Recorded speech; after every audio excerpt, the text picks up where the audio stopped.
Yanks of the Roundtable, kicking off the new season. We've made our full season predictions on the channel already, and we're gearing up for match day 2. As usual, I'm joined by a great cast and crew for today. We have Austin Forbes, Austin F1 on the show today. We have BarcaBoy 103, and we have Maxi Gaming here today to predict how we think match day 2 is going to go across the Prem. All right. If you're brand new to this channel, first and foremost, subscribe down below, like the video, and let me walk you through how this format's going to work really quickly before we get started. It's very simple. We've picked 5 matches to preview and predict in depth for today's video.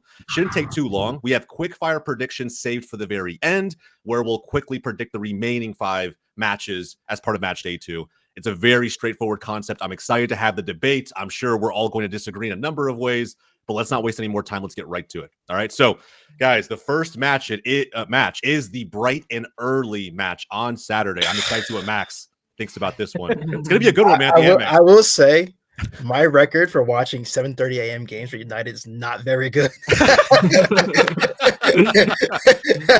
the only thing I would say. But I think we're going to win this game.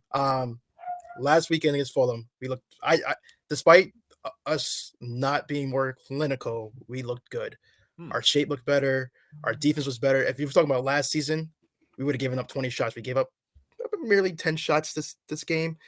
This Fulham side is, I think those pretty, and they're getting better, but I think they're not bad. But our press was this year, actually. They'll be better. They're looking better. They're looking better. Our press was amazing. I think I saw a stat that we had the most gained possessions in the final and an attack in third in the first week of the season. So despite people thinking Mason Mount kind of ghosted or just wasn't, he was one of the prime reasons why our press was very effective last week. I think Ten Hag will probably keep the same lineup against Brighton. He's notorious for, if you're playing well, you're going to continue to play. So I don't think we're going to see, I may be wrong, but I think we're going to see Harry Maguire and Mason Mount continue this day. I think Xerxes is going to come back off the bench. I think we'll probably start that Liverpool game. I think we're going to continue with the same lineup from last week. But interesting. Yeah, but I think we're going to take. If Brighton's also going to play that high line, I think we're going to destroy that high line that they played last week. In my opinion, don't be fooled about that scoreline against Everton. I just think that was a terrible Everton team, and especially with no bandwidth, that Everton team looks so garbled. They look terrible. Did anybody pick them to go down, by the way? Because I actually agree with Max. Like they were getting sliced up like Swiss cheese. They were getting, it was not a pretty game for Everton. It was already 2-0 before the red card came. It was just not a good game. And I want to bet on Son Judge. That's on you. But I can't do that forever. We can't say yes, we can. Just immune to getting relegated. He's so immune. Yeah, I know. Point deduction, and he still stayed up. My goat. That's so crazy. But I will say the wingers for Brighton, Matoma and the new guy from Mate. They look damn good. And Matoma coming back off an injury, first game back, already has a goal added to his name. He looks good. He looks good. But I do think United will probably win this game, or we should win this game at least 2-0, 2-1. It'll be interesting. I think United's away form from, let's say, the last season or two is something to note, right? I think you guys are significantly better at Old Trafford. But the Amex is not a fortress by any means, so I can see where you're going with it. But the one question I have, though, is on Xerxes, because nothing against Mason Mount, and I'm not even going to point to like how effective or ineffective Mount was moving forward. I agree with you in the press. He looked good. But when Xerxes came on, there was probably like a 2 or 3 minute delay of him trying to find the ball. But once he found it, it just felt like United went into a rhythm. You know, he was touching the ball, he was coming in, he was playing off some of the other off the forward line in general. And then when of course he got the goal, and the goal was actually a pretty clinical finish from my standpoint. I feel like Ten Hag might look at that and just be like, what can he do if he starts a full game? And in a game like this, where maybe there's less pressure than playing against a Liverpool, a City, an Arsenal, you know what I mean? He might. Like, I have no issues with start. I would rather him start Xerxes and not put Bruno as a false 9 again. But just based off kind of what he's done in the past, I could see him using the same lineup this weekend. That's just all I'm saying. Like, just based off what he's done in the past, he will probably, if there's any changes, it could be Xerxes for Mason Mount. But I do see Harry Maguire starting this weekend. Bro, I got a bold take. I think when everybody gets back, I think it's going to be Maguire Delict. I don't think it'll be Yoto. Like, I really do believe. about No, Lissandro? No, Lissandro? I think he'll continue to get injured. I probably think Licha is just an injury-prone player. I really wanted him at Arsenal. I really wanted him. I just think if we're fully healthy, it will most likely be Lissandro and Euro. That's fair. I just think there's just going to be multiple stints where he picks up a knock here or there, or because he plays so aggressively and without regard for his body. He does. I just think you're going to get more of the situations that body on Dominic will tell you everything. That return leg did look nice. If Yeah. I just think if it comes between like Yoto and Maguire, it's going to be Maguire. I think it's going to be him. And granted, he's not, bro. If you ask any team in the Prem, like he's not a bad option. A third or fourth option being Harry Maguire, it's not a bad option. I'll be the first to tell you how badly I've been against Maguire, but ever since he's gotten the captaincy stripped from him, completely different player. I think the pressure of being United captain is not for everyone.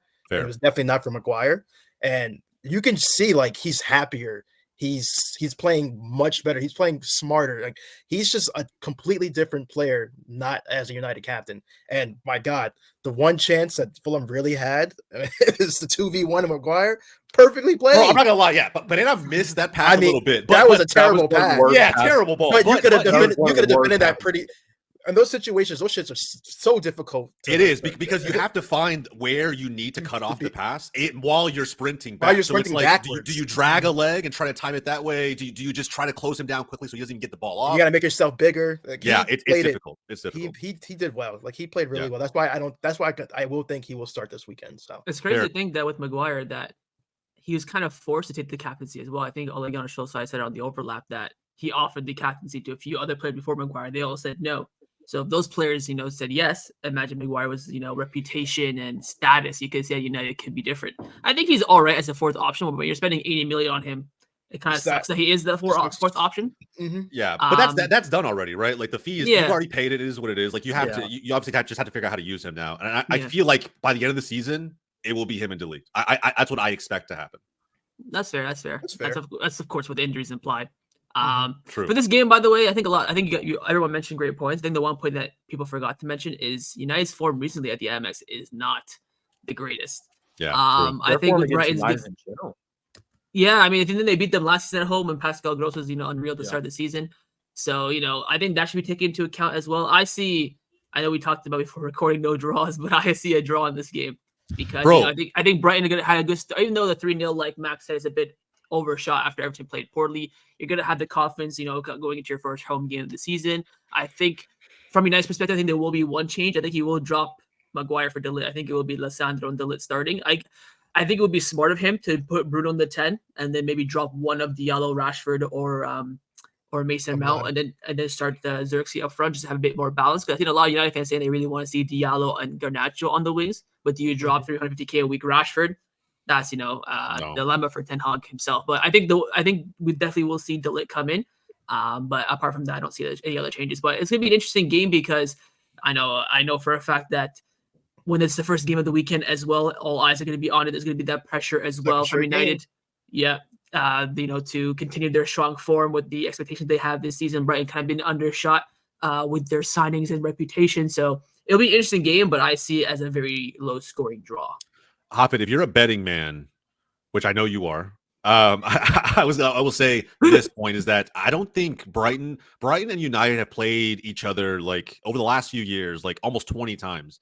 They've not drawn any of them. There was like we haven't drawn at all. Yeah, really? Like, there have been zero draws. Yeah, we haven't drawn at all. There was like an FA Cup tie where they went to penalty kicks after a 0-0, but like that was it. That's literally it. So you know what? That's the first time for everything, lads. We won. And the last game we played was away at Brighton, and we won 2-0. Max, are you concerned at all? Are you concerned at all about Danny Welbeck? Listen, they used to call me Danny Welbeck back in high school. That's a good shout, actually. That's a good guess right there. That's a good shout. Yeah. I've been dying to find some clips from MSG Varsity of me. Yeah, it's so buried with fucking. I'm so old. But we're all old, bro. Don't worry about it. I know. But To be honest, I'm more afraid of Matoma than I'm afraid of Danny Welbeck. I think Matoma's fucking fantastic, man. But goal and assist, bro. I mean, granted, it's Everton. I understand that, but it's just like I feel like I don't know, man. Every year I'm like, Welbeck gets older. There's a bigger reason to count him out, and then like he just shows up. I don't know what it is.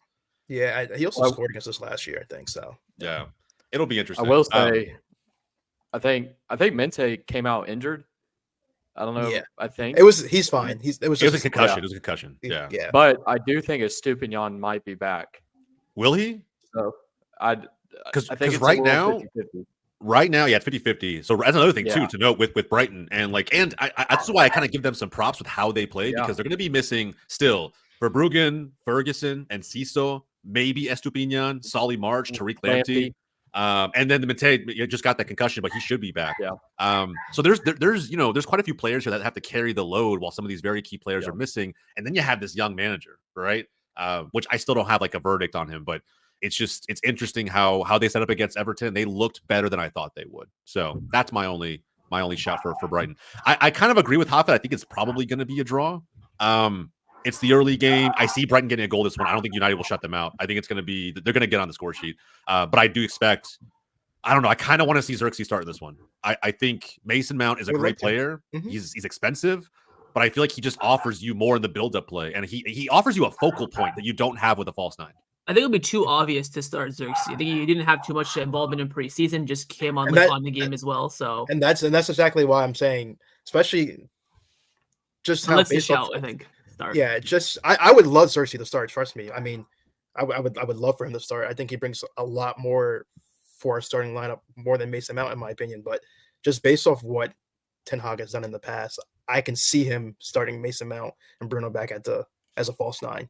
That's just all I'm saying. I would love Xerxes to start, and I would love to like to start, but I'm just trying to base it off of what Ten Hag would most likely do. Yeah, fair enough. Austin, how do you see this one going, man? Before we move on to the next game? This one's interesting because to me the one thing that United struggled was on the counterattack, but Fulham were terrible on the counterattack. Like their filling lanes were awful, and I think Brighton will be better, but I think Brighton's going to play that higher line, and I think I'm the same as y'all. I think Xerxes should start. So hopefully they'll move Bruno back to the 10. I have this going as a high scoring draw. So interesting. I would take that. I would take a high scoring draw all day. I really want like the first game of the weekend to be for entertainment purposes, but for sure. Yeah, I think it'd be awesome as a neutral. I think there's a lot of goals in this game. We'll see if maybe Ferguson's back. We'll see if it's because if Estupinian's back, then Brighton's got a chance. Without him and Lamptey, I think they started Hinchelwood on the wing or at fullback. So I think we'll see. But yeah, I think it could be a high scoring draw. Yeah, it'll be interesting. We'll see what happens. I think Matoma has to have a big game. Joao Pedro has to have a big game. Danny Welbeck just has to be relevant if Ferguson's not available. There's more than a few what ifs. I feel like United just maybe needs to move one or two pieces around, and they'll be in a pretty decent spot. So hopefully a high scoring draw would make me feel really nice as an Arsenal fan. I can't lie. All right, guys. So I think we collectively have 3 draws. Max has a dub. It would be if they got a dub this early on the road, it would, I think, sit really, really well with United fans, and of course, back that title charge that Max thinks United will be out this season. if we can get 10, at least 9 to 10 points from the first 5 games. He's like, United. Kiss, my man. United has not won their first 2 games in I think it was 7 years. Yeah, it's kind of wild, right? That's crazy. 7 years. A long ass time. So yeah, so you best believe. Oh, we'll get to the other match later. We'll get to them. We'll get to them. It's going to be interesting, bro. It's going to be interesting. All right, let's move on to our next matchup. We have Crystal Palace hosting West Ham United. Let's talk about Palace first, right? Because they went on the road against the team many of us, and I would say many fans everywhere, had in the relegation zone, in the battle for it, right? Thomas Frank's men over at Brentford.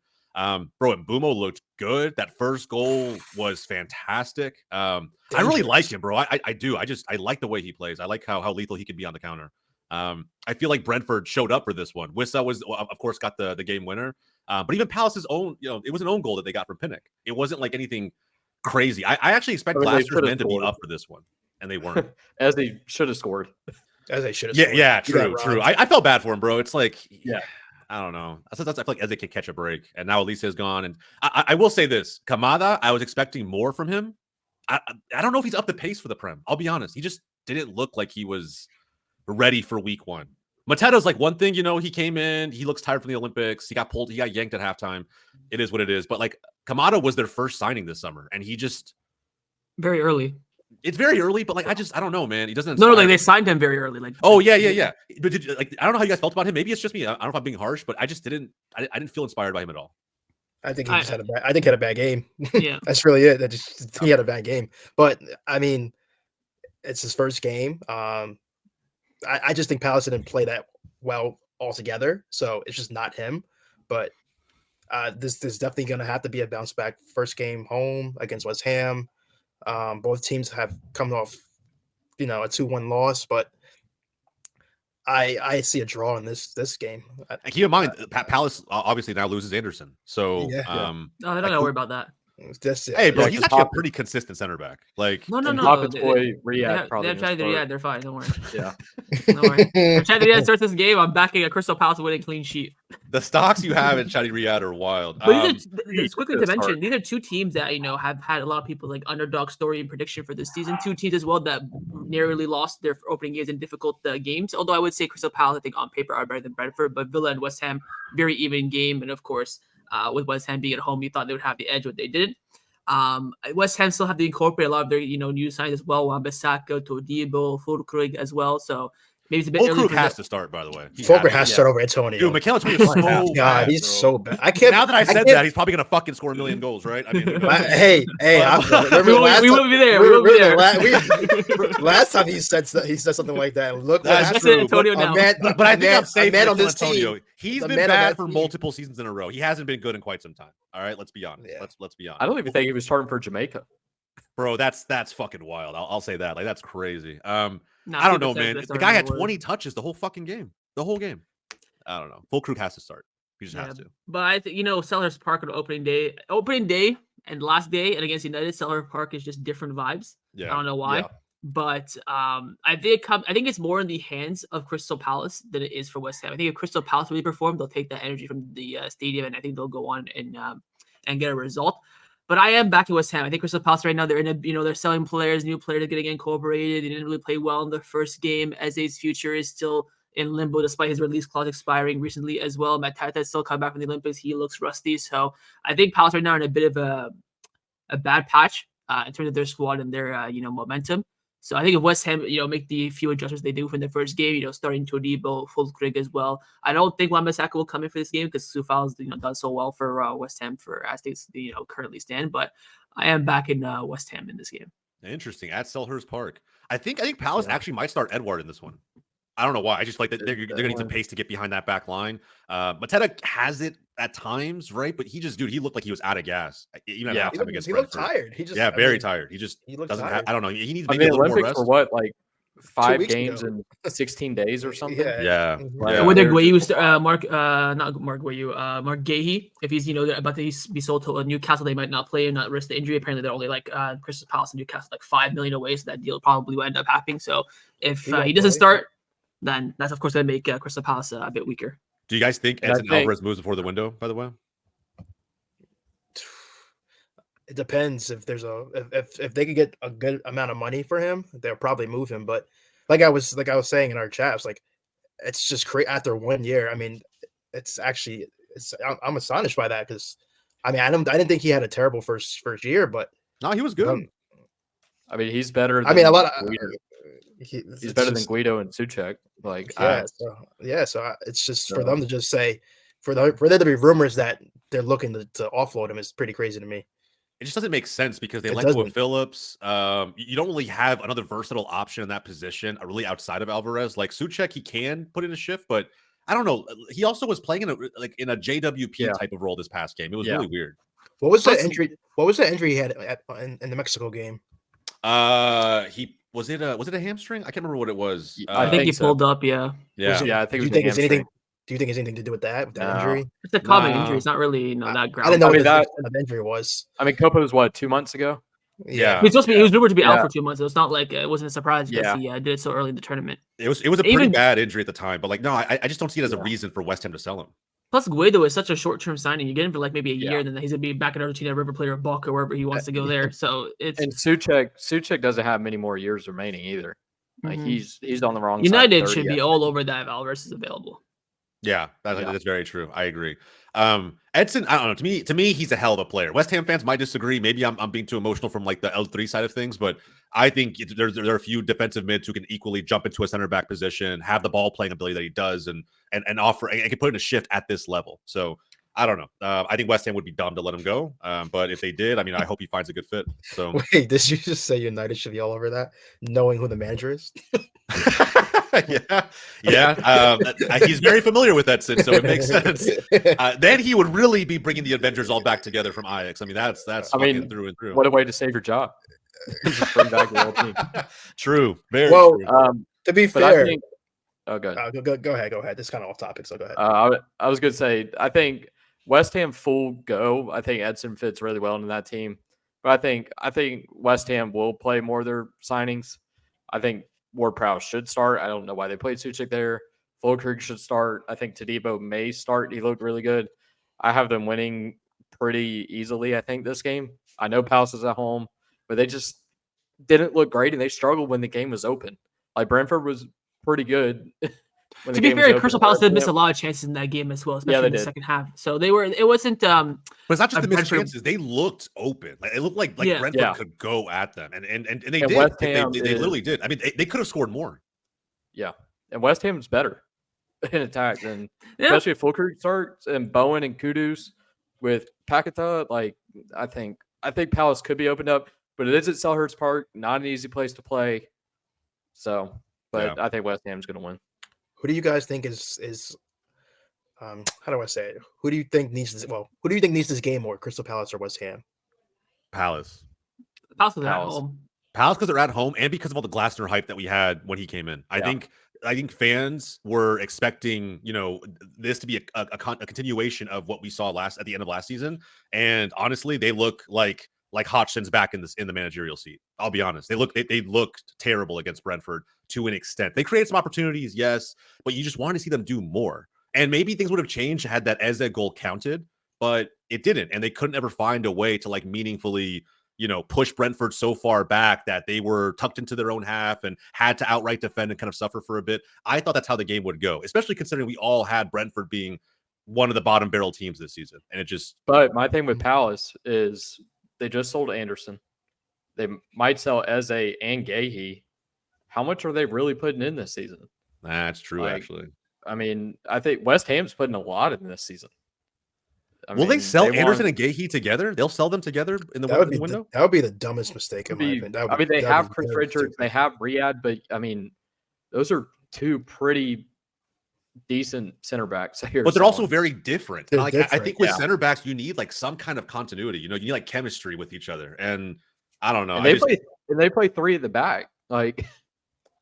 I don't know. Yeah, I don't know. Glasner would have to change his tactics, I think, entirely if you let go your two starting center backs immediately in the same window. It's just difficult. I don't know what they're aspiring for this season. I think we all thought Palace could have been challenging for a European spot, maybe if they pushed.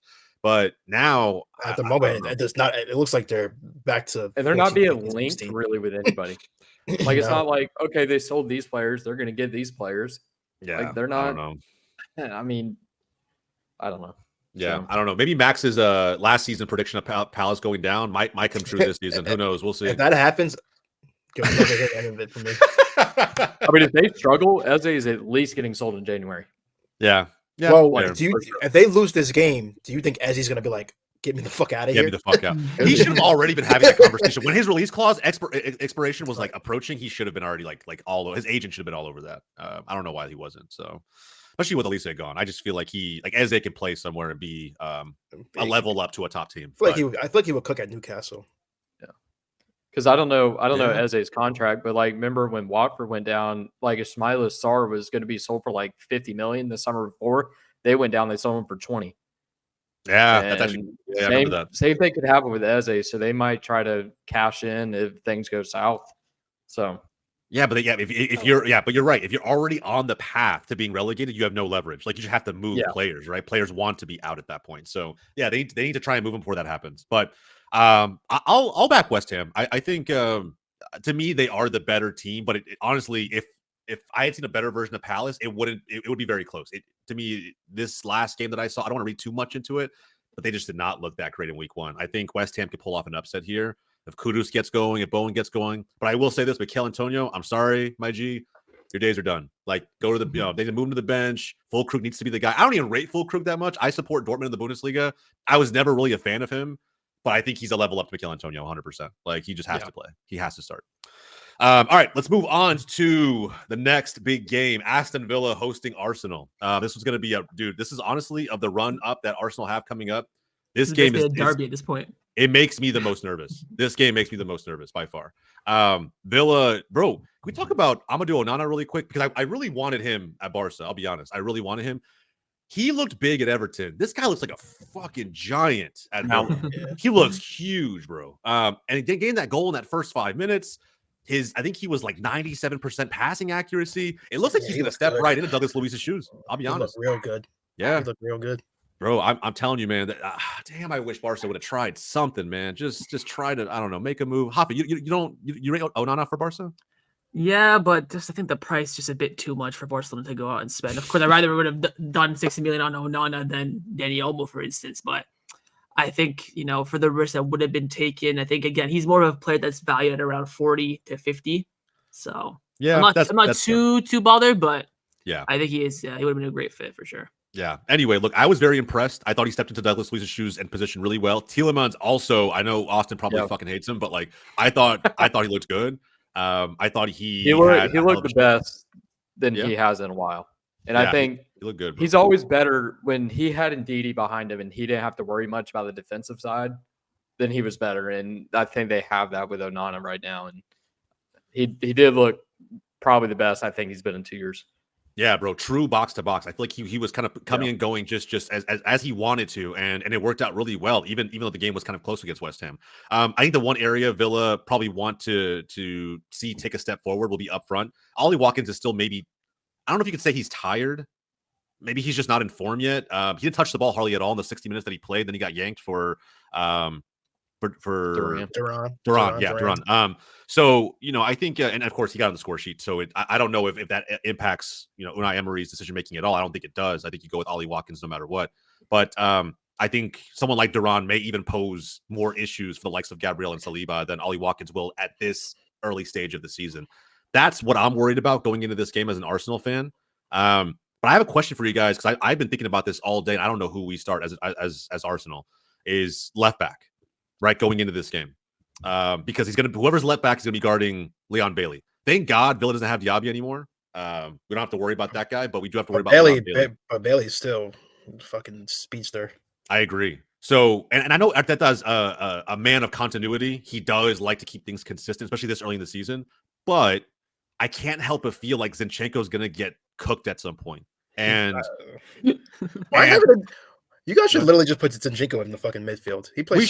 We should. To me, he was actually the most natural Xhaka replacement, I think. He's so much better there. But he's not a dual winner. That's the thing. He's not a dual winner. Like, if you're gonna put someone next to Declan Rice and someone who's gonna give Odegaard the freedom moving forward, he has to be a dual winner in some form or fashion. And I don't think he's that guy. But I like Timber. And to me, Calafiori is a question mark. If it were me, I would consider giving Timber more minutes to that position in this game, especially if Bailey looks up for it. Mm-hmm. Who do you guys think?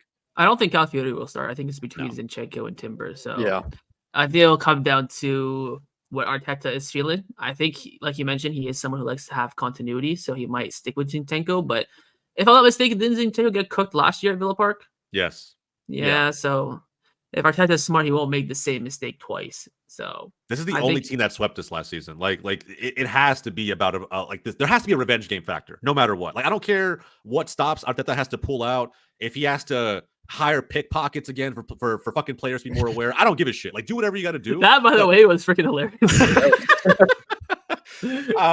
Bro's trying too hard. a little bit. It reminded me of a teacher I had back in the day who was like kind of weird and off the wall and would just do like weird random shit to like get lessons across back in the day. It reminded me of that. Like, just a weird dude. But I respect it. I'll take it. Whatever you got to do to have it sink in that we cannot lose based on how the wing play goes in this game, because that's what cooked us at Villa Park last season, was just getting beat down the sideline, and it can't happen 2 years in a row. So I don't know, man. I think we'll be up for it, but it will be a tough game. And I think Timber. I mean, Arsenal bought Timber to be kind of that fullback option. Yeah. So, is he a lefty or righty? He's a righty, but I think he could play both, man. Righty. He looks so good. Granted, it was like a 15-20 minute cameo, but when he came in against Wolves, he immediately just grabbed the ball and just started taking people on, man. And his ability to track back and defend right after doing those things makes me so pumped about his potential with Arsenal. I'd watch out also for some changes Villa might make. I think Ian Maatsen will probably start ahead of Luka Dean at fullback. You could maybe see Jaden Phillips come in to provide that kind of dual winger attack that they had last season with Diaby and Bailey. This time have it with Bailey and Phillips. Then of course you drop McGinn or Rodgers, whoever they had in the midfield. So there could be some few tinkers from them as well. But I think from Villa, we might see like 2 changes. From Arsenal, I think it could only be the one at left back if, of course, Arteta does decide to do it. But the crazy thing is, despite this being at the Villa Park, the pressure is all on Arsenal. And I think that's going to be a big factor in the advantage side of for Villa, because they're coming up against a Premier League contender. They're, of course, coming off the back of one of their best seasons in their history. So they're going to be at home as well, so they're going to have a little bit of an extra side. And, of course, Arsenal got swept last season, like Jose mentioned. Revenge arc. We're going for the title, 3rd time lucky. So I think both teams have, like, high motivation to get a result in this game, especially so early on in the season. Yeah, and look, bro, if I'm going to Emery, by the way, I'm putting myself in his shoes. There's no way you approach defending the way that Gary O'Neill did. I still have no idea why they 1v1 defended Saka. Like, why are you not doubling this man every time he gets the fucking ball, bro? Saka is literally him. At this point, I'm not saying he's comparable to these players, but like he's legitimately, he's almost building a trademark left foot shot. Like I feel so confident the minute he cuts in, he's gonna find a way to get a shot off and bury it to the bottom left corner or just in the left side netting in general. Like it almost feels, and again, it's not a direct comparison, but it feels like he's trending in a direction towards like Arjen Robben's fucking trademark left foot, where you feel like no matter what, if he finds a way to cut in, he's probably going to get a shot off and he's probably going to make it. And that might be a crazy shot. I don't know. But bro, like I felt like in this game when he scored and the celebration, I even hate using the fucking word aura, bro, but like there was so much of that, man. There was so much of it. And you guys can laugh all you want, but none of y'all's teams have a player as consistent as Bukayo Saka. I will say the only something that we haven't played with aura. You don't play with aura. Got aura out of the yeah, he does. He's got aura, bro. He's got aura. But like nobody's got a player as consistent as Saka, dude. This guy is consistent as they come. I will say what's more important. Obviously, Saka is really important, but what's more important for me is that Havertz started the season off with a goal and assist going into this game. He started off the season in great shape. So go into this game with that confidence could possibly give Arsenal the edge.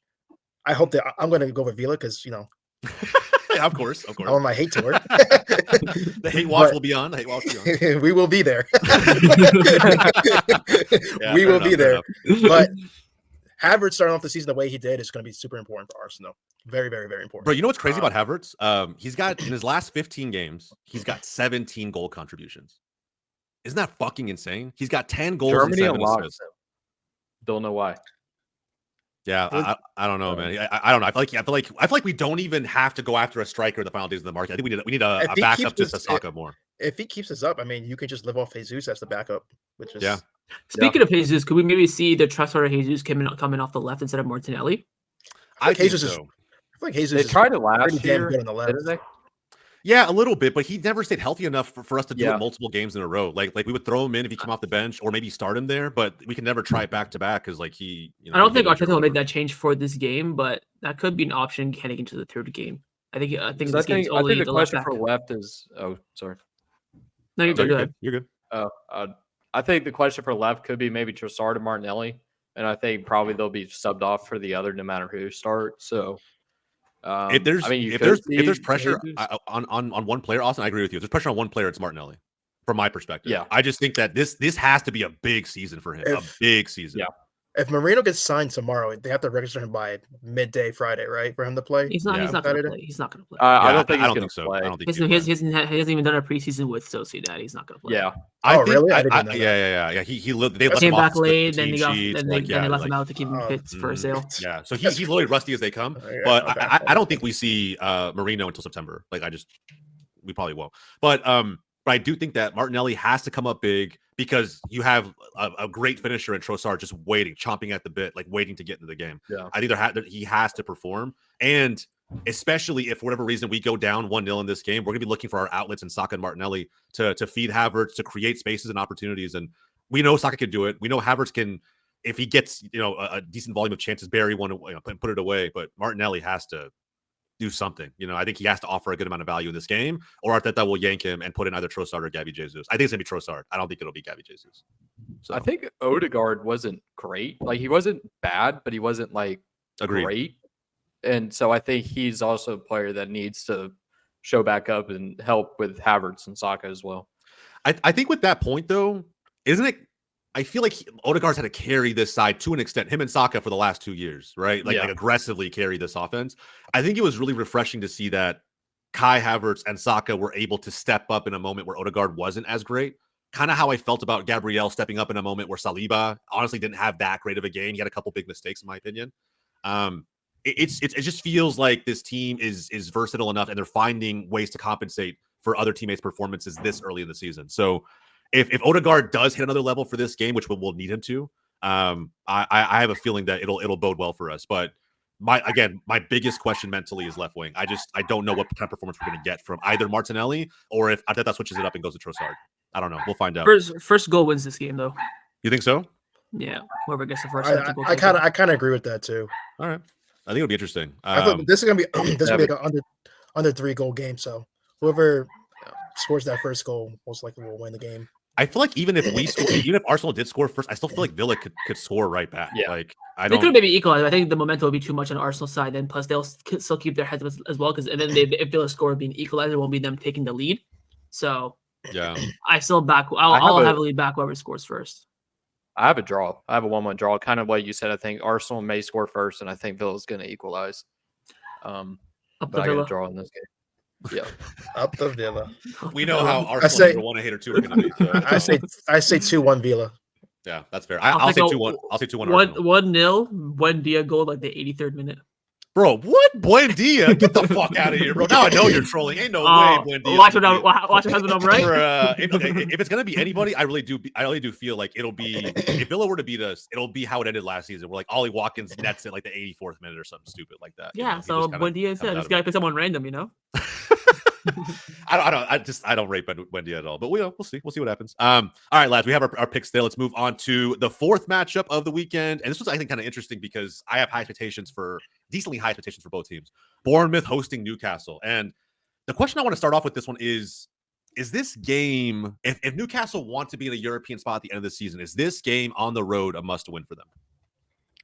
Of course, because the competition at the top is going to be fierce. We're talking about 9 teams that are capable of playing in Europe, competing for 6 spots. So you have to win these type of games. I think Bournemouth could definitely be one of those teams as well. Like you could even say 10, half the table competing for a European spot. And if you look at like how they did in their opening days, you have a Bournemouth team that's very good, that struggled against, I think everyone here probably put Nottingham in the relegation zone, compared to another team we opened the relegation zone at Southampton, with Newcastle being down to 10 men, and them scraping a win at St. James. So I think this would be a very, very interesting game. I think it'll be a lot more even than people think, especially with it being very early on in the season at the Vitality Stadium as well. I still would back Newcastle because I still think they're really fresh off preseason as well. Bournemouth have made a lot of changes, a lot of new signings. Evan Nielsen's coming in. Julian Arujo came on a little bit against Forest as well. While Newcastle haven't really done too much market activity, hoping, of course, for Mark Gahey from Crystal Palace. So they almost had to sign Gahey, by the way, quickly because Fabian Schär is out. He got suspended. And Botman's out. Botman and Lascelles are injured. Lascelles are both out. Yeah, like I don't even know who. I don't know who's starting the center back for them. Well, I doubt that they sign Gay in the next 24, 48 hours. He still won't probably play this game, but they should definitely sign him before the end of the transfer. Yeah. That could be definitely a weak point that that Bournemouth can look to exploit. So, and keep in mind, Newcastle did not beat Bournemouth at all last season. They lost the opening match at this first fixture, and then they drew the second one. So I don't know. And Bournemouth is a better team this season, in my opinion. Even with losing Solanke. I will say I don't know, because right now with Bournemouth, they don't really have a true 9, and they struggle to score. You don't rate Semenyo? He's not a 9. He's not like a. Yeah, I mean, he scored. Just happened. I'm just saying he scored. He scored in the opening game. Yeah, that's all we have to judge it on. Yeah, but it was like a 1 yard tapping as well. Yeah, like a keeper rebound. Hey, ask Nico Jackson. A goal is a fucking goal, bro. It like, is. He'll take those all day. Yeah. Game as a wise man says. Yeah, as a wise man says. Game's game. But yes, I mean, I think Bournemouth's gonna have a hard time scoring this season without a true 9. I don't know. I just based off what I saw that game against is Evan Nielsen coming into play as a 9? Because he is, of course, a winger. But could he be coming in? Because they spend now 50 million on him, which is quite a bit for. I think he has to come in as a 9. He has, because I mean they still have Unal, but he's hurt. So I mean, but they have Sinistera on a wing and they have Utara on the other one. Yeah, I mean, I feel like Evan Nielsen maybe fits better up top. I don't think Evan Nielsen will start this game. That's why this is like October. I think it'll be a bit of a closer game. But I think a lot of teams are still figuring out their squads, their best teams, fitness, and stuff like that with new signings coming in. Will Julian start this game as well at fullback? That's another question mark. But that's why I'm kind of back in Newcastle because I think they're a bit more well established. Apart from their center back question mark on who will start in that area, and they're pretty well sorted out. I'm back in Newcastle solely off the fact that I don't think Bournemouth figured out how they're going to play yet, and missing Solanke is missing a guy who scored that many goals and not really replacing him is very, very difficult. So I'm going to back Newcastle. I also don't think Newcastle played good at all against Southampton. They're actually pretty fucking shit against Southampton. Well, I mean, they play for like an hour plus with 10 men. So like you got to factor that in. That first 25 minutes that I watched, Southampton was bringing it to them. Like there's so much of that game that they were down a man. So I agree. But they were still playing pretty high up. Like they were still attacking even with 10 men. And I know Southampton and Bournemouth are better, but I think Newcastle wins this. Yeah. Be interesting to see if they start Harvey Barnes as well. Because I don't think Bournemouth's going to score. Have Newcastle even played with that front three of Gordon, Barnes, and Isaac yet? Because I think this could be a great opportunity to see that. Yeah, this would be a good opportunity to see that kind of front three, see how balanced it would be, who plays on what wing as well. I think I'd prefer Barnes on the left and then Gordon on the right, but I don't know what Eddie Howe's thinking. But I just think based on... Oh, good. Sorry. No, you're good. You're good. I was going to say, also, I wonder if Trippier plays. See, Trippier might come in. But Livramento looked okay. Ain't no way Trippier comes in and like plays center back or some shit. No, I'm not saying center back. I'm saying full back. But Trippier for sure. But I'm just saying that they could push to a 5-back and play Livramento as a right center back and a back 3, something like that to kind of compensate for Lewis Hall.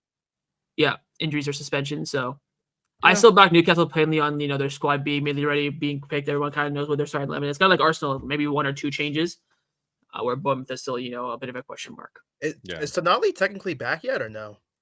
No, I don't think he comes back until like August 28th. I think is the day he comes back, something like that.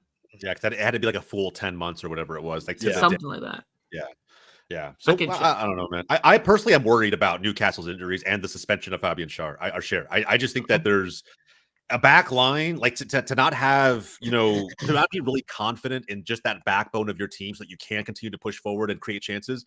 It worries me. Like it just, especially with how Newcastle plays, they're so open moving forward. They open themselves up for counterattacks. And if you have a less than stellar back line, even against a team like Bournemouth on the road, I don't know, man. It's gonna be a cheeky draw for Bournemouth. Like, I just don't think it's an outright win for Newcastle.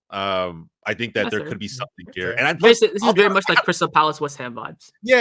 And maybe I'm kind of biased. I do want to see Araujo succeed. Like, I do want to see him start this game. I think they had like a 33, 34-year-old Smith starting at right back in game 1. We saw Araujo come in and get some minutes. Now, can we see him like really start to kind of put the stamp on his right back position for Bournemouth? I'm hoping he can. So I'll be the naysayer here, and I'll back Bournemouth for this game. I think it'll be low scoring. I think it's going to be a 1-0 maybe. It'll be a close game. Up the Geordies. All right, fair enough. Newcastle for Hoppit, and you guys are all Newcastle all the way through? Yeah. Okay. All right, here we go. And finally, my favorite talking point, because honestly, there's news coming out of this club every day. Wolves hosting Chelsea. We'll talk about Wolves really quickly, and then we'll get to the fun with Chelsea Football Club. Wolves actually surprisingly impressed me in the opening game against Arsenal. I think considering that their roster is significantly a level down from what Arsenal put out there, just in general, right, between the two teams, I feel like Gary O'Neill actually had these guys up for it. Lamina was everywhere. Being captain now, I expect that from him. I think Cunha, I don't know if it's rust, but I think he should have started. If I'm being honest, I think he just offered more when he came into the game. But I think the one mistake he had was just trusting your defenders to 1v1 guys like Havertz or Saka. Like, to me, it's like you can't do that against Arsenal. Like, you need to give them extra cover. But now going home against a team that's honestly has so many question marks in Chelsea might start 0-2. Like, I could see Wolves winning this one. At the Molyneux as well. Yeah, I know, bro. Yeah, exactly. Yeah. I don't know, man. It's gonna be tough. It's gonna be difficult for Chelsea, I think. I do think Semedo is back from suspension, so I do think he's gonna play. Pedro Neto will probably play in this game as well for Chelsea. I don't think Joao Felix will really start or be on the bench quite yet. Maybe he'll be on the bench, but he definitely won't start the game quite yet. I think the important player for Wolves could be Bruno Larson. I thought he was okay against Arsenal. I mean, he had a chance. Get a lot of service. He did, but that's really it, and he didn't take advantage of it. I don't know. I actually wasn't that impressed with Larson, to be honest. I wouldn't say he didn't take advantage of it. I think that was just one hell of a save from Raya. Like, that was I think it was just a really good save. But he didn't get a lot of service. I mean, and he's not going to, because Arsenal's going to control the ball, which Chelsea will try with their 48 players. But I mean, yeah, fair. It's interesting at the Molyneux. It's not the easiest place to play. It's not the hardest. But I think it's a lot to do with Chelsea, and you just don't know what the hell is going to come from them. I look, bro. I just think at the Molyneux, like they take down giants every year, every season. Last season, they're going to get top size and decent. Yeah, it's tough. I think it's tough to go there and get a dub. And when you have a team that is as disjointed as Chelsea's at the moment, when you have the drama of Enzo Maresca literally outing players publicly, saying fuck off to Raheem Sterling, to Ben Chilwell, which at the end of the day, if you did that behind closed doors, I don't have a problem with it. I actually don't rate either of those players, if I'm being honest. So respect. I just don't think you need to come out and like let the world fucking know. I think it adds more chaos to an already chaotic situation. Both those players should go to Leicester, by the way. That'd be pretty cool. A crazy take in the pre-show by Austin, by the way. He said Raheem Sterling would not start at Leicester City. What? Is it that crazy though?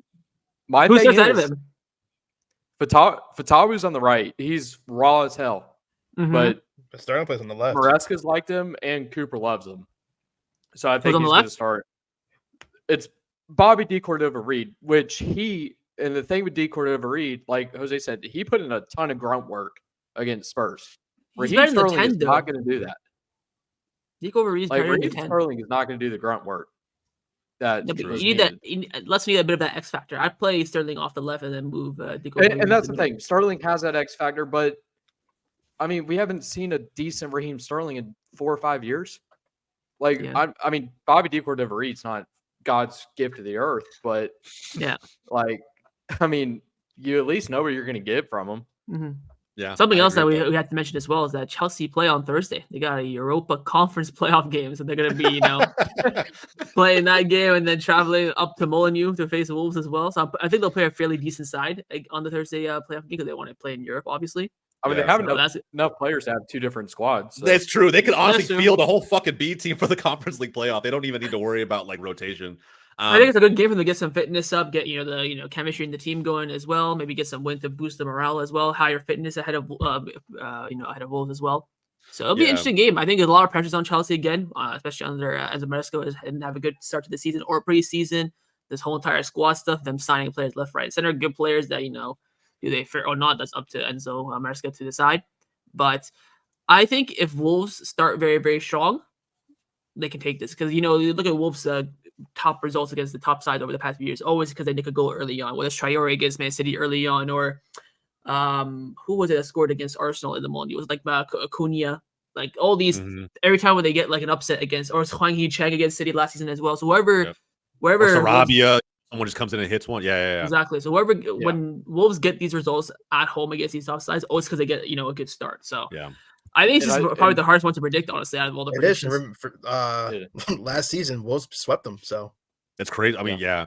But it's not even also just the chaos with Chelsea that makes this a question mark for me. It's also just look at how they looked against City. And City was in second gear for like so much of the game. Like it's like it felt like if City wanted to turn it on and just steamroll them at any point in time, they could. They just didn't care enough to. You know what I mean? Like they got the goal, cool. They take a step back. They kind of chill. it didn't help that Enzo is literally giving the ball away, trying to break the lines multiple times. Bro, Enzo might straight up bust at this fucking team, like in the Prem. They keep playing him. If they keep playing him where they're playing him right now, it's not gonna. Where else do you play him? I think they'll probably drop him back now with Joao drop Felix him back. in. Yeah, Joao Felix drop him back next to Caicedo. But now you have to put Lavia on the bench. So I mean, there's a competition there because Pedro Neto and Joao Felix, of course, didn't play against City. That's why Enzo played a bit more advanced in the 10. So you have those two options now coming in. You have Modric, who's on the bench as well, that didn't start as an option. So I think we'll see Enzo play in that box to box. In the midfield. Yeah, Dewsbury Hall, Enzo's lad. So yep. I think they'll drop Enzo deeper. I just don't know what he is. That's all I'm saying. I don't know if he's a 6. I don't know if he's an 8. I don't know if he's a 10. Like I could not tell you what this man is. He's not a 10. He's not a 10. He's an 8. He's not a 10. He's an 8. I would say he's an 8. But he's someone who plays. He's someone who plays. He's very similar to like Frankie De Jong. He's someone who excels when he plays alongside a pivot and maybe has to do a bit of the defensive work here and there. This is what I've seen from Enzo with Argentina. I don't really see him too much for Chelsea, to be honest, but that's where I see him thrive. He always plays beside a pivot. If he has to be the pivot, he will do it. He will put in a shift, but I don't think he can do it on a consistent level at the highest level. That's why I think Caicedo will fill that role a bit more. But I think the whole point of Chelsea splashing 100 million on each of those two players was to have them be the kind of the cornerstone of the midfield, and then of course Lavia coming in coverage and competition and stuff like that. So I think it'll be them two, and then that front four can just be pick your poison, pick your whoever you want to play, who, what, where at that point. Flip a coin. I don't know. It's just crazy that Nico Lewis had a significantly better game at the exact same position, basically. Well, not same position. He was more technical as a double pivot, but he was literally a better midfielder in that game than Enzo Fernandez. Wild. I don't know. What do you say, Austin? And my thing with Enzo Maresca is if Wolves needs to take it to Chelsea, they can't sit back. Like Enzo's system is fit on teams sitting back. You take it to Chelsea, Enzo Maresca is terrible at backup plans. Like he does not know. Take that for someone who lived it. But I will say Chelsea is playing Servette in the Conference League, who just lost 6-0 to Basel, so I don't think they're going to worry about that game too much. No, but again, they will play decent size, maybe Conference League. I think it'll bode well for Chelsea. It's not going to be like it's at the bridge, right? As well, so they don't have to do any traveling. It'll bode well unless it doesn't. Unless they don't do what they're supposed to fucking do. I think it goes kind of both ways. They win momentum, and they lose, bounce back. So it's like kind of in the middle. Like, just imagine a world where they want this tune-up game. It was like college football. You know what I mean? Like week 0 when you schedule the games against the fucking dog shit teams to build some confidence. But what if it backfires? You know what I mean? Like I don't know. Just weird. Like you could see like a Kieran and Dewsbury Hall start in this game, and if that works, he might be like, okay, I'm going to start him. Like, I don't know. It's just Chelsea's such a mess. And, like, my thing is for Wolves to win this game, if they take it to Chelsea and score early and just keep on that front foot, Chelsea and Enzo Maresca will not know what to do. Yeah. That being said, I think I have Chelsea winning. I think Gary O'Neill will do that, though. I really do. I think he did that against Arsenal. It's just, I think they absorbed the pressure decently well. But like we talked about earlier, Larson created a great chance against Raya. It was a great save. Like they did force at times Arsenal to sit back a little bit, soak up some pressure, and then counter out of it. So I think they can do that against Chelsea. It's just a matter of whether or not they're effective finishing, which is why I think Cunha has to start. Larson could probably get some good looks if Cunha sits behind him. Like I really do. I agree. I think he needs to sit behind him. So I'm still waiting on Nkunku. Still waiting on Nkunku to see if he shows up. What do you guys think is Chelsea's best front four to end off this segment? Like, of course, the right, left, middle. It depends. Do we think Cole Palmer is better on the wing, or is he better more central? It's down to your opinion. I'm curious to know what y'all think. I think he's better on the wing. Interesting. I think with the players they do have, I think they should start shifting him more into the middle because I think their wide men are very, very strong. Yeah, I think the reason why he showed he was so well on the wing last season was because they had Modric was beyond inconsistent, and they had really no one else. But now they have that's not a good experienced winger in Pedro Neto.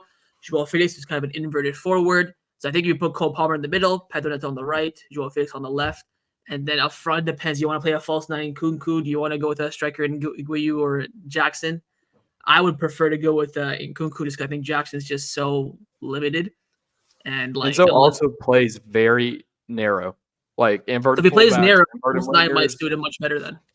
Yeah, I agree with what Max said. I do think Cole Palmer is better on the wing. I just think they found true wingers, and he can still offer a ton of value. He can offer a ton. Yeah.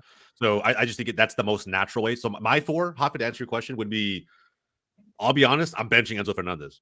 I think it would be Palmer at the 10. You can keep Lavia and Caicedo behind them, but Palmer at the 10. Pedro Neto on one side. Probably the. Does he prefer the left or the right? Neto? Yeah. He prefers the left, but Left, he can play the right. Yeah. It'll be interesting actually to see how they line up. But either way, the wingers, in my opinion, should be the two new signings that they made, and Joao Felix and Neto, and then you have Nico Jackson up top. I don't see, but his So thing, Nkunku's Madueke, I think he's pretty damn good, and he played pretty Send him to well. Leicester. Send him to Leicester on loan. He could honestly, bro. That's not even a bad shout. Like I would take that if I was donating. And that's like, why, by the way, another way, why Cole Palmer played on the left on the wing last season, because Madueke came in so late and had to, he was having trouble We tried to adapting buy and him. stuff like that. Yeah, see, there you go. honestly, where Leicester fucked up was letting go of Dewsbury Hall. Let's be real. Like that. Yeah, they is should. literally your best player. Yeah. Just fucking let him go. But Don't worry, guys. We got Harry Winks and Wilfred Ndidi. Whoa. Don't forget your boy Oliver Skip. Come on now. Oh, true. Don't worry, guys. We got Yeah, Harry the Winks new and signing, Wilfred Ndidi. Oliver Skip. Leicester are so staying up. sorry, 24 mil, Oliver Skip. If Leicester can just get a loan Actually, of it was a winger, 23. I think Oh, Leicester, now all it Leicester dropped need to to stay up. 23. All Leicester need to stay up is like a decent Yeah. winger they can get on loan. Don't worry, we Like got like Zaha, 5 million Stark, bonuses. Sterling. Bro, get Zaha back, and you're actually not in a bad. You're not in a No, I Any decent winger, they can let like any experienced winger from the Premier League, like a Sterling, Madueke, Zaha. Wilfred Zaha needs to stay the hell away. I'm not paying that dude $9 million for literally nothing. But if you don't stay up, then what? That's what I'm saying. He's actually an experienced option where you know kind of what you get. I From like- If I told you now, Mason pay Zaha's salary and you're guaranteed to stay up, would you or not? Ooh. I mean, I'll take it to stay up, but I like Yeah, Mason yeah, Max there you The go. Zero. gamble. That's the gamble, right? Yeah, that is the gamble. But I think Sterling is a decent shout. Whether or not he starts for Leicester City, I think he would. I think He would. He's only too much money, I think, for Leicester to even cover like part of his salary. I don't think. He- I don't I Chelsea think would have played. well, Chelsea's probably going to pay a lot of their salary. But apparently Sterling wants an exit like permanently. He Just wasn't, want he wasn't like permanent low. exit, he said. Yeah. Bro, isn't he on But, I mean- $350K a week? Yeah, he's on a shit ton We're of money. not Something paying like that. that. We're about to, Nobody we're about paid to get that full deducted salary. points. We're not paying $350K a week. You can't even afford 350K. Like Yeah, 100. bro. Honestly, it's a Yeah, crazy I think you can salary. afford It's a 180. crazy salary. Bro, Vardy's our highest paid, and he gets paid 140K. Yeah. That there Who's it is. gets paid 140K? Vardy. Vardy. Oh, Jamie, He's our totally highest worth paid it. player. That is totally Oh, worth it. 100%. Yeah, totally worth it. I would pay agree. him 350K. better investment than Sterling, I think. All right, I think so. Let's go predictions, and then we'll go to quickfire really quick. So I'm gonna back Wolves with the upset. I think it's gonna be a 2-1. I think it's been one of those games where Chelsea lead 1-0 for a while, and it happens the way it happens against Spurs last season, where they get a goal towards the end, and then stoppage time another goal quickly after that, and they win it. Up to Chelsea. I think that conference game will bode well for them.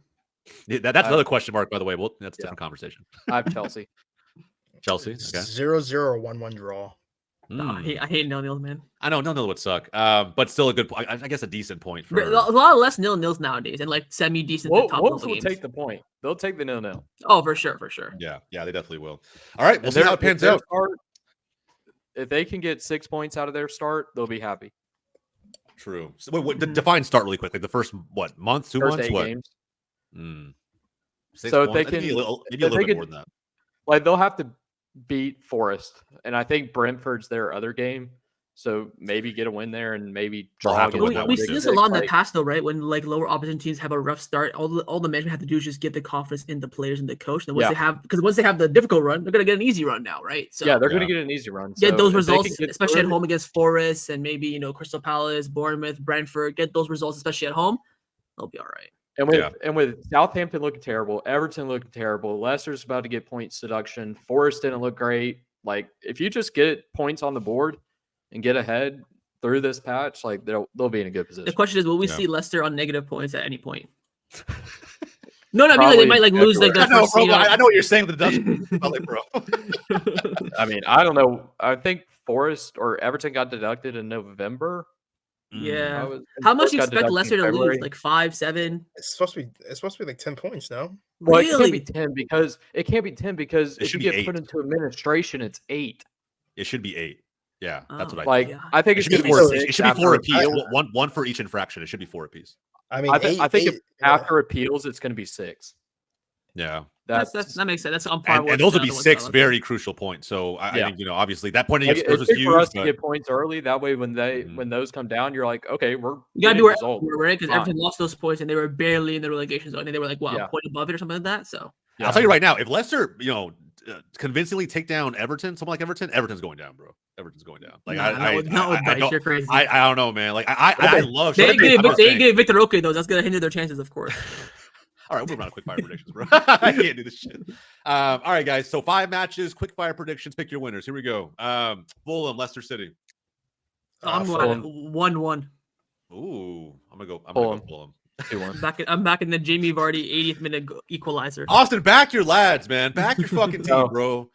Fulham look good. Like they made good signings. I don't think Anderson's gonna play, but it's still early. Like they're still trying to figure out. Aston might. He played Crystal Palace for the team, so he's like fully fit, ready to go.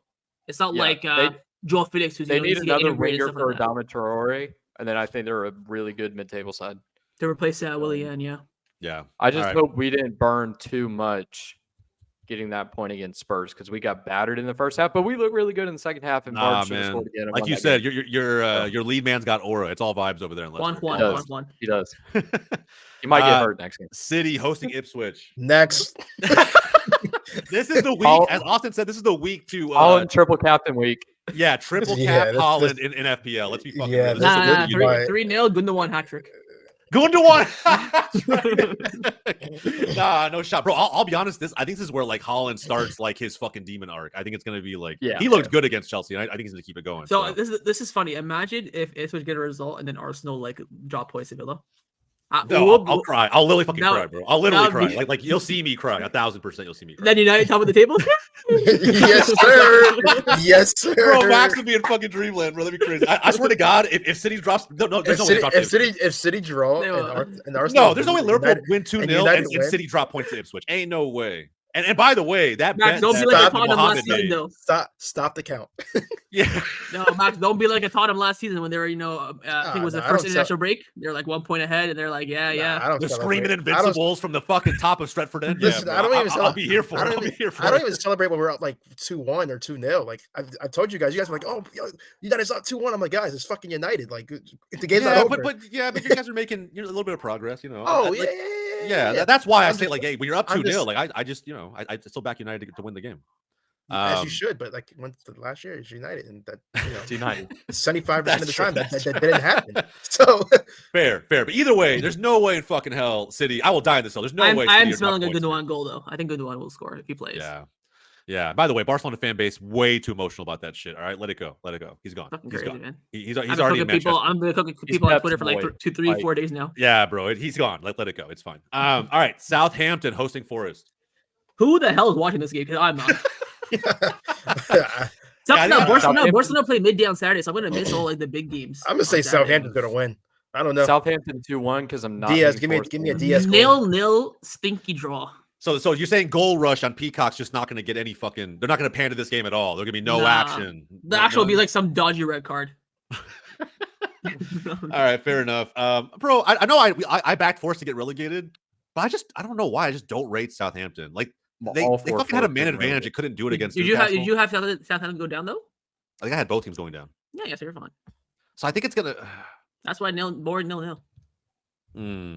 I think I'm gonna go. I'm gonna go the upside. I think I'm gonna go Forest 1-0. Forest 1. I think Chris Wood gets the goal. Chris Wood. If anybody scores, it's Chris Wood. Shout out to Danilo. That was bad. That injury. Yeah. 5 minutes into your season, break a leg. Yeah, it's tough. It is. It's tough on the players too. Like I agree with that. I agree. So, Tottenham hosting Everton. This was the kind of a trap game, in my opinion. Smells like a fucking draw to me.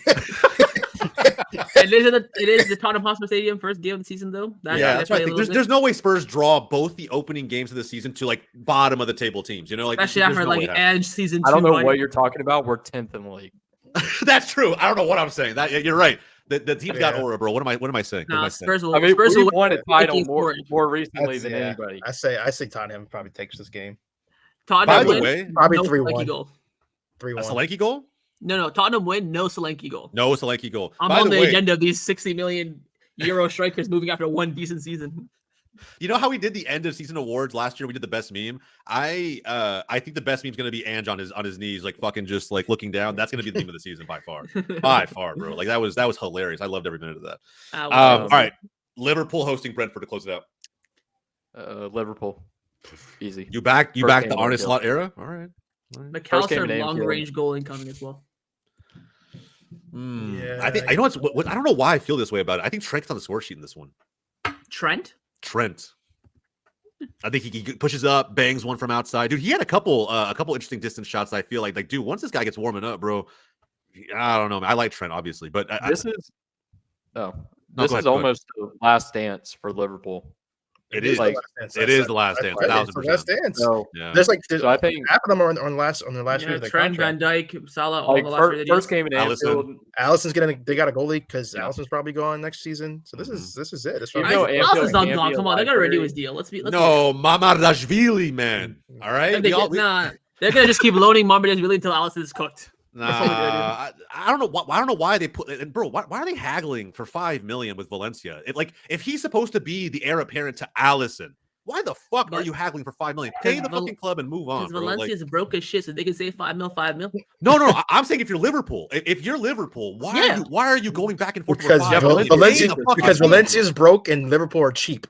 Bro, that's crazy. That's crazy. If you really value this player to be the backup to Allison or to be the next one in line, you just pay the fucking fee, bro. It's It'd be hilarious that Liverpool's one signing is like a goalkeeper and they send out on loan immediately. I know, not a DM. That's fucking wild. DS Thinker incoming as well. I'm hate watching him. Bald Mo Salah trumps everything. Yeah, that's true. Mo Salah I literally didn't even recognize him at first. I was like, by the way, on the right. What is it? Is it 9 straight years now that Mo Salah's got a goal on opening day? Is it a goal or goal involvement? I think it's goal involvement. I thought it was a goal. Like a goal or an assist, something like that. Which is still ridiculous. Crazy, I think I saw a quiz where Jimmy Vardy was facing Jimmy Carragher. I think Alan Shearer scored like 9 opening days in a row, something like that. I think that's the record. But Salah kind of matched it with like 9 goals or assists like in a row. Yeah, 9 goals.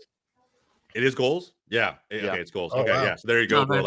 Yeah, man, it's crazy. That's insane. That's nuts. Yeah, Mo Salah, the greatest winger in Premier League history. All right, get on Prime Hazard.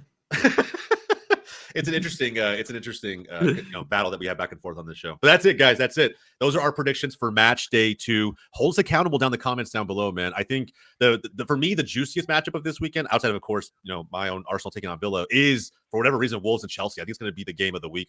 I'm excited for that one. I do back Wolves to win, so we'll find out what happens. But we're going to list all the picks in the description down below. So let us know. We'll keep track throughout this season, and towards the end, we'll see whose ball knowledge prevailed. All right, but that's it for match day 2. From everybody here at Yanks of the Roundtable, my name is Austin. That's Jose. That's Max. That's Hafid. We'll catch you guys next time.